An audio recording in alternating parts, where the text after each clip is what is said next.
உங்கள் favourite TV ஷோக்களை இனி miss பண்ண தேவையில்லை. ZEE5 இல் முற்றிலும் இலவசமாக காணுங்கள். இங்கேயும் எப்பொழுதும். 8 வருஷமா டிவோர்ஸ் அப்ளை பண்ணிட்டு 8 வருஷமா கோர்ட்ல கேஸ் போயிட்டு இருக்கு. ஃபினான்ஷியல் ஸ்டேட்டஸ் இல்லாதனால என் பையன் அவங்க அப்பாவோட இருக்கான். இப்போ 8 வருஷம் கழிச்சு எனக்கு டிவோர்ஸ் ஆர்டர் வரப்போகுது சார். இப்போ நான் வந்து அவங்க இருக்கிற ஏரியாவுக்கு எங்கள் அம்மா வீட்டிலேருந்து வந்திருக்கேன் சார். என் பையன் லாயர் சார், சின்னவன் என் வீட்டுக்கு வரான் சார். என்னை தப்பாக நினைக்கிறாங்க சார். ஏன்னா மற்றவங்களுக்கு அவன் என் பையன் தெரியாது. ஏன்னா 8 வருஷத்தில் வளர்ந்துட்டான். பெத்த புள்ள சார். நான் எல்லார்கிட்டையும் போய் என் பையனு பூக்காரமான்லேருந்து ரோட்லேருந்து எல்லார்கிட்டையும் சில சமயம் எனக்கு நான் வெள்ளையாக டை அடிச்சுக்கலாமா என்ன பண்ணுறதுன்னு யோசிச்சுட்டு இருக்கேன். இங்கே உண்மையிலேயே இன்னைக்கு நான் என் ஃப்ரெண்ட்ஸ் எல்லாம் நல்லா ட்ரெஸ் பண்ணிட்டு போனேன். என் லாயரும் சொன்னாங்க நான் கோர்ட்டு கூட 8 வருஷமாக ட்ரெஸ் பண்ணிட்டு போகிறதில்ல சார், நல்ல சுடிதார். ஏன்னா என்ன சந்தேகப்படுறாங்க. டிவோர்ஸ் அப்ளை பண்ண ஒரே காரணத்துக்காக என் அம்மா அப்பா சிப்ளிங்ஸ் எல்லாரும் என்ன சந்தேகப்படுறாங்க. நானும் எனக்கும் நிறைய திறமை இருக்கு சார். அன்னைக்கு MBBS ஜாயின் பண்ணியிருந்தேன்னா டாக்டரா இருப்பேன். 28 வருஷம் கழிச்சு வந்ததுனால இன்னைக்கு கோர்ஸ் கேட்டு முடிஞ்சு சார் மெயின்டெனன்ஸ் அவர் சொன்னார். என்ன சார் என் புருஷன் அவ்வளோ வசதி சார், 3 கோடி கொடுத்தா கூட என் ஹெல்த்து, என் வாழ்க்கை, என் கெரியர் திரும்ப வருமா சார்? இவ்வளோ தெரிஞ்சும் என் ஹஸ்பண்ட் இன்னும் கோர்ட்டில் வந்து நான் அவளுக்கு 10,000 ரூபாய் தான் கொடுப்பேன்னு போன வாரம் டொமஸ்டிக் வயலன்ஸில் சொல்கிறார் சார். நான் டொமஸ்டிக் வயலன்ஸே போடல சார். அவர் என்னை பழி வாங்குறதுனால எல்லாமே என் லாயர்ஸ் இப்போ கூட நான் சொல்வேன் எனக்கு வேண்டாம், பயமாக இருக்குது அவர்கிட்ட முன்னையே வேணாம் சார். அதாவது டொமஸ்டிக் வயலன்ஸ் கேஸ் போடலன்னு சொல்றாங்க. ஆனா டொமஸ்டிக் வயலன்ஸ் கேஸ்ல நான் 10,000 ரூபாய் மெயின்டெனன்ஸ் கேட்டேன். போட்டேன்னு சொன்னேன் சார், போடலன்னு சொல்லல. நீங்க பேசும் போடல நீங்க. போட்டேன்னு சொன்னேன் சார். இன்னொன்னு சொல்லணும், ரூட் காஸ் ஒன்னு சொல்லணும். டிவோர்ஸ்க்கு ஒரு பெரிய பிளான் சார். இப்பதான் கண்டுபிடிச்சேன் சார். அவருக்கு டிவோர்ஸ் வேணும். நிறைய தடவை எங்க அம்மா கிட்ட அவர் இந்த மாதிரிலாம் தப்பு பண்ணும்போது வெளியில போயிட்டு லேட்டா வரீங்க அப்படிலாம் கேட்கும்போது நிறைய நான் நிறைய சண்டை போடுவேன் சார். அப்ப எங்க அம்மாட்ட உங்க பொண்ணை கூட்டு போயிடுங்க, டைவர்ஸ் கொடுத்துறேன்னு சொன்னார் சார். சண்டை போடுறவங்க அவங்க சண்டை போடுறாங்க. அப்புறம் எப்படி டொமஸ்டிக் வயலன்ஸ் கேஸ்ல அவங்க ஃபைல் பண்ண முடியும்? ஒரு ஆம்பளை மேல போடுறேன்னு சொன்னா என் புருஷன் டெய்லி ஒரு மேடம் சொன்னீங்க சண்டை போடாம இருக்கணும். புருஷன் கூட சண்டை போடுறேன் நீங்க தான் சொன்னீங்க. அப்புறம் வந்து சட்டம் வந்து உங்களுக்கு தான் domestic violence for protection of womens act ன்னு சொல்லி ஒரே நிமிஷம் புரியல. ஒரே நிமிஷம் உங்க கேள்வி நான் உங்களுக்கு புரியல. சண்டைன்றது சாதா சண்டை தானே? ஒரே நிமிஷம். இல்ல சாதாரண சண்டை நீங்க சொல்றீங்க மேடம். Protection of women's. உங்களுக்கு என்ன என் லைஃப பத்தி தெரியும்? இல்ல தெரியாது. நீங்க சொல்றத வச்சு தான் நான் சொல்றேன். நீங்க வந்து சண்டை போட்டேன்னு நீங்க சொன்னீங்க. ஆனா வந்து சட்டம் வந்து பாத்தீங்கன்னா protection of womens from domestic violence act தான் இருக்கே தவிர மென்ஸ் ஆக்ட்னு இது வரைக்கும் எதுவுமே வந்தது கிடையாது. அதனால இதுல குரூவல்ட்டி இல்ல, மென்னு தான் பாதிக்கப்படுறான். இல்லைங்க, உண்மையிலே டிவோர்ஸ்னால பாதிப்புகள் இருக்குது. நான் ஆண்கள் பக்கம் பாதிப்பே இல்லைன்னு சொல்றதுக்கு நான் வரல, ஐ அண்டர்ஸ்டாண்ட். பட் ஒரு சொசைட்டியாக பார்க்கும் பொழுது அவங்களுக்கு ஏற்படக்கூடிய இந்த அவப்பேர் ஒன்று இருக்குல்ல, அது வந்து அவங்க சைடில் ஜாஸ்தியாக இருக்குங்க வழியே சொல்கிறாங்க. ஒரு பெத்த பையன் வீட்டுக்கு வரதை சந்தேகமாக பார்க்குற கண்ணோட்டம் ஆணுக்கு ஏற்படுமா? Will never happen. நீங்கள் சொல்லுங்கள். ஒரு பெத்த பையனை வீட்டுக்கு வரப்போ அவனை மோசமாக பார்த்தா அவன் யாரு?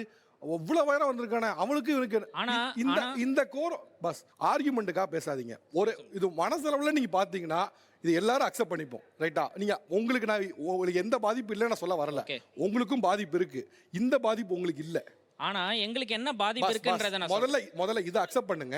அடுத்து நீங்க சொல்லுங்க. இல்ல அது அக்செப்ட் பண்ண முடியாது சார். அக்செப்ட் பண்ண முடியாது. அதுக்கு நான் கவுண்டர் பண்றேன். என்னன்னா ஈவன் லேடிஸ் உமன்ஸ் எல்லாம் என்ன தெரியுமா பண்றாங்க? அப்பாவை வந்து தப்பான ப்ரொஜெக்ஷன்ல வந்து வளர்க்குறாங்க. அதாவது உங்க அப்பா வந்து குடிக்காரன், உங்க அப்பா வந்து பொம்பளை பொறுக்கி, உங்க அப்பா வந்து நிறைய பொண்ணுங்களோட போறான், இல்லீகல் தொடர்பு இருக்கு அப்படின்னு சொல்லி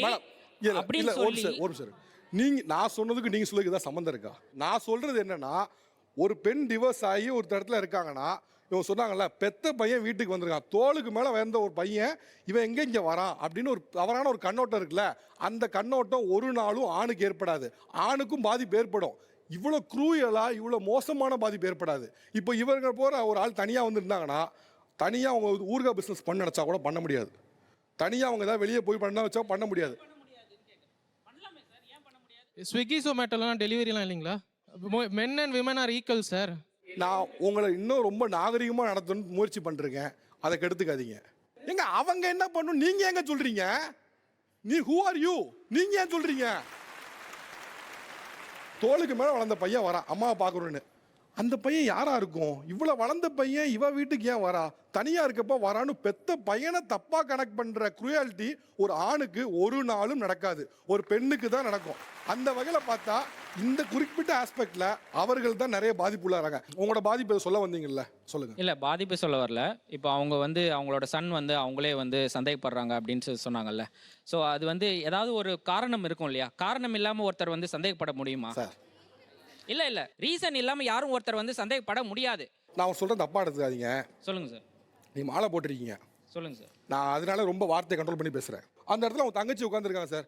உங்கள் தங்கச்சிக்கு இப்படி ஒரு சுச்சுவேஷன் ஏற்பட்டுச்சுன்னு வச்சுக்கோங்க, ஏற்படக்கூடாது, ஏற்பட்டுச்சு வச்சுக்கோங்க, அவங்களோட பையன் பார்க்க வந்திருக்கான். அப்போ யாரோ ஒரு ஆள் இப்படி கேட்குறாங்க, சும்மா நெருப்பு இல்லாமல் புகையுமா அப்படின்னு ஒரு வார்த்தை கேட்டால் நீங்கள் என்ன பண்ணுவீங்க சார்? நீங்கள் சார் நெருப்பு இருந்தா, அதாவது புகையறதுக்கு நெருப்பு இருந்தாதான் சார் புகையும். சார் நெருப்பு இல்லாம நெருப்பு இல்லாம புகையாது சார். இல்ல ஒரு நிமிஷம். உங்க தங்கச்சியை நாளைக்கு நான் அப்படி பேசினா நீங்க சும்மா விடுவீங்களா சார்? என்ன சார் என் தங்கச்சி பத்தி உனக்கு என்ன தெரியும் கேப்பீங்க? என் தங்கச்சியா இருந்தாலும் அந்த தப்புனா தப்புன்னு நான் சொல்லுவேன் சார். நல்லா சொல்லுவீங்க சார். ஏன் கேக்குறாங்கன்னு கேட்க மாட்டீங்களா சார்? சார் ஒரே ஒரு நிமிஷம் நான் பேசுகிறேன் சார். நான் இந்த இடத்துல இருந்து இப்போ ஆண்கள் தான் பாதிக்கப்படுறாங்க பேச வந்திருக்கேன். அவர் சொன்ன கருத்து தவறு. அம்மாவை பையனோட சேர்த்து யாரும் பேசக்கூடாது. அப்படி பேசுகிற சமுதாயம் மூட நம்பிக்கையான சமுதாயத்துக்கு நீங்கள் சிறந்த பதிலடி நீங்கள் கண்டிப்பாக கொடுக்கணும். அந்த வார்த்தை நீ திரும்ப பெற்றே ஆகணும் சார். இல்ல சார், நான் I stand on my word sir. I stand on my. நான் ஈவன் எங்க அம்மாவா இருந்தாலும் ஈவன் எங்க அம்மாவா இருந்தாலும் தங்கச்சியா இருந்தாலும் நான் வந்து தப்புனா தப்பு தான் நான் சொல்லுவேன். அவங்க தப்புன்னு நீங்க எப்படி வந்தீங்க முடியும்? அதுக்கு பதில் சொல்லுங்க. அவங்க சொன்னதை வச்சு தான் சார். அவங்க என்ன சொன்னாங்க? அவங்க வந்து அவங்க பையனே சந்தேகப்படுறான்றாங்களே சார். அந்த விஷயத்தையே இங்க நான் ஏன் கொண்டு வந்தேன்னா, இந்த மாதிரி என்ன சொசைட்டி பாக்குது, நான் பாதிக்கப்பட்டிருக்கேன்னு சொன்னேன், அவ்வளவுதான். தம்பி, the reason is divorce. Okay boss, வார்த்தை திரும்ப பெறணும். நான் தனியா வாழறதுனால தான் தம்பி. இல்ல சார், அவங்க சொன்ன வார்த்தைக்கு அவங்க சொன்னது வந்து எனக்கு நான் புரிஞ்சுக்கிட்டது வந்து அவங்க பையன் நீங்க புரிஞ்சுக்கிட்டது அல்ல. இங்க இருக்கவங்க எல்லாருக்கும் காது கேட்கும், எல்லாத்துக்கும் தமிழ் தெரியும். சரியா? நீங்க பேசின வார்த்தையை திரும்ப பெறுங்க, இல்லைன்னா நீங்க வெளியே கிளம்புங்க. I will not allow this. அவ்வளோ ஈஸியாக நீங்க கேரக்டர் அசோசியேட் பண்ணிட்டு ஒரு ஸ்டேஜில் உட்கார வைக்க முடியாது சார். தப்பா எடுத்துக்காங்க, வெளியே போகலாம். ஆக்சுவலி நான் உங்களுக்கு ரொம்ப ரொம்ப ரொம்ப ரொம்ப ரொம்ப நன்றி சொல்றேன். நாங்க கண்ணுக்கு பின்னாடி நடந்துகிட்டு இருந்தோம்ல நெருப்பு குழிக்குள்ளார, நீங்க இப்ப அதெல்லாம் எங்களுக்கு ப்ரூஃப் பண்ணிருக்கீங்க. ஃபர்ஸ்ட் வந்து ஃபினான்ஷியல் ஸ்ட்ரெயின். அவங்க வந்து திரும்ப வேலைக்கு போகணுன்னாலும் அவங்களுக்கு அதுக்கான எக்ஸ்பீரியன்ஸ் வேணும், குழந்தைங்களை பார்த்துக்கணும். வெளியே வர்றதுக்கான ஹெசிடேஷனே வந்து ஃபினான்ஷியல் டிபெண்டன்ஸ்னால தான். இண்டிபெண்ட்டாக வெளியே வரணும்னா அவங்களுக்குன்னு ஒரு சேவிங்ஸ், ஒரு எமர்ஜென்சி ஃபண்ட் ஏதாவது இருந்து சப்போர்ட் பண்ண யாராவது இருந்தால் தான் வெளியே வர முடியும். ஸோ அது ஒரு ப்ராப்ளம். இன்னொன்று வந்து சொசைட்டியில் ஜென்ரலாக ப்ராப்ளம் பெயின்கிறது ரெண்டு சைடும் இருந்தாலுமே, ஒரு பெண் வெளியே வந்துட்டாங்க அப்படின்னா வந்து இவங்க வந்து அவங்க ஹஸ்பண்டை என்ன கொடுமைப்படுத்திருப்பாங்களோ, இவங்க என்ன மாதிரி பொண்ணாக இருந்திருப்பாங்களோ, அந்த மாதிரி ஜட்ஜ்மெண்ட்ஸ் நிறையா உண்டு. ப்ளஸ் எனக்கே டிவோர்ஸ் ஆனிச்சு, நிறையா பேர் சொன்னாங்க, டிவோர்ஸ்னு ஒரு பொண்ணு வெளியே வந்துட்டா they'll think you are very easy. அவங்க கேரக்டர் குவெஸ்டன் பண்ணுற மாதிரி நிறையா நடக்கும். கேரக்டர் அசாசினேஷனும் ஒன்று. they think you are very easy. இவங்களுக்கு டிவோர்ஸ் ஆகிடுச்சு. நான் பர்சனலாக என் காது பட நிறையா கேட்டிருக்கேன். ஸோ உங்களோட ஹோல் லைஃப் நீங்கள் எப்படிப்பட்ட ஆளுங்கிறது அந்த ஒரு லைஃப் சேஞ்சிங் இன்சிடென்ட்னால அதை பேஸ் பண்ணி நிறைய சேஞ்சஸ் நடக்கும். பீப்புள் ஈஸி ஜட்ஜ் பண்ணிடுவாங்க. Judgement is okay. So character assassination and financial instability, ஒரு இன்செக்யூரிட்டி ஒரு பெரிய ப்ராப்ளமா இருக்கும். ஜீ5 ஆப்பை டவுன்லோட் செய்து அனைத்து எபிசோடுகளையும் இலவசமாக பாருங்க.